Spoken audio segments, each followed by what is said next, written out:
I'm an admirer of people like yourself and other black people who care about the community, actually do something and recognize the injustices and crimes that have been committed against us. When I think about people like Candace Owens, for example, I think she's extremely intelligent, very well spoken.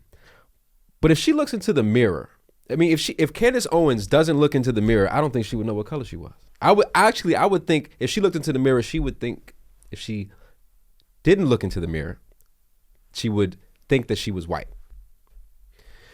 I have an issue with that because you have this black woman who is married to a white man. I'm not talking about her specifically, but her and people like her, and they don't recognize those injustices within the community. Like, what's up with that? What responsibility does she have to address those issues? All super-coons are extremely intelligent.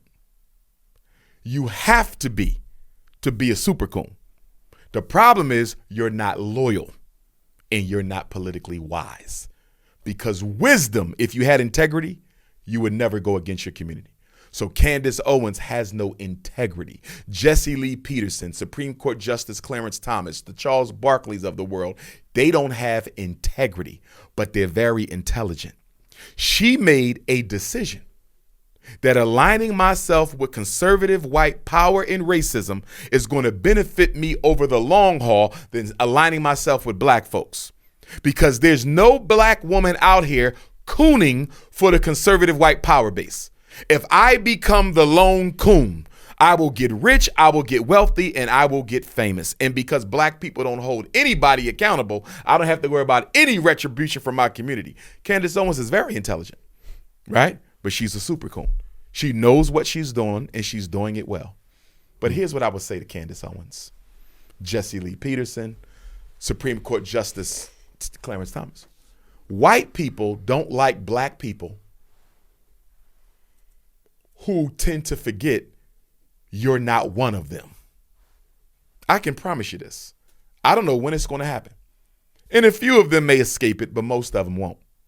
At some point, white people is going to remind these coons that you're not white and we see you no differently than any other black. Yes, you kiss our backside.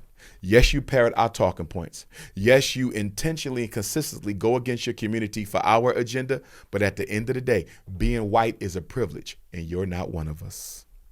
No matter how much cooning Candace Owens does, she's never on the inside because you got to be white to be on the inside. You see that?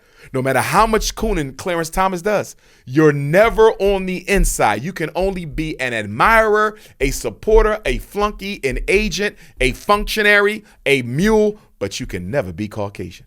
So good luck, Candace, because you've turned your back on your community and white folks will never accept you. See, the problem with the super coon is they think if they coon enough, I'll get probationary white status. There's no such thing as probationary white status for blacks. It don't matter if you got a white husband, white wife, live in a white neighborhood, talk white. It don't matter. You're still black. Let's take it to a eugenics perspective. Eugenics is the extermination of the black DNA.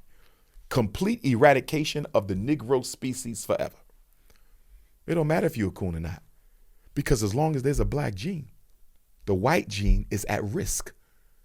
See, when black men were castrated during the lynchings, which still happen occasionally, unfortunately, as you see around the country, 95% of lynchings with black men, they castrated us. They hung European Jews, no castration. They hung Italians, no castration. They hung Irish, no castration. Why did they mostly, in every case, castrate black men when they hanged us? Why is that? Penis power, not sexual virility. Well, we had bigger dicks? No, has nothing to do with it. That's where we get it wrong. Black men think the white man envies your size. It has nothing to do with it. He envies your genetic power. You're the only man on the planet who can reproduce yourself in any woman. Name me another man who can reproduce. It don't matter if you lay down with the Jew, the Anglo-Saxon, the Arab, the Chinese, the East Indian, the Latino. That baby is black. Now, whether you raise them to identify with their race or not is something else, right? But they're black. Nobody else can do that. Do you know how hard it is to exterminate a group of people who can reproduce with any other group? That's why they cut your penis off.